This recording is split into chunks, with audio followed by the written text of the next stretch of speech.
হারুন ও তার স্ত্রীর দেশ ত্যাগে নিষেধাজ্ঞা।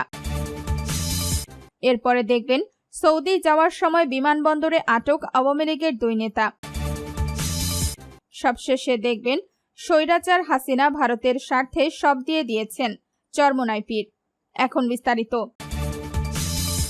ঢাকা মহানগর পুলিশের সাবেক অতিরিক্ত কমিশনার ও ডিবির সাবেক প্রধান মোহাম্মদ হারুন অর রশিদ ও তার স্ত্রী শিরিন আক্তারের বিদেশ গমনে নিষেধাজ্ঞা আরোপ করেছেন আদালত। মঙ্গলবার দুদকের আবেদনের পরিপ্রেক্ষিতে ঢাকার সিনিয়র স্পেশাল জজ শামস জগলুল হোসেনের আদালত এই আদেশ দিয়েছেন। দুদকের পাবলিক প্রসিকিউটর মাহমুদ হোসেন জাহাঙ্গীর এই তথ্য জানিয়েছেন।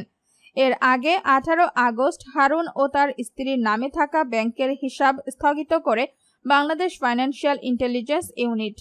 এছাড়া তাদের মালিকানাধীন ব্যবসায় প্রতিষ্ঠানের ব্যাংক হিসাবের লেনদেনও স্থগিত করা হয়। ওই চিঠিতে মোহাম্মদ হারুন অর রশিদের ছেলে মেয়ে, মাতা পিতা, ভাই ও বোনের হিসাবের তথ্য চাওয়া হয়।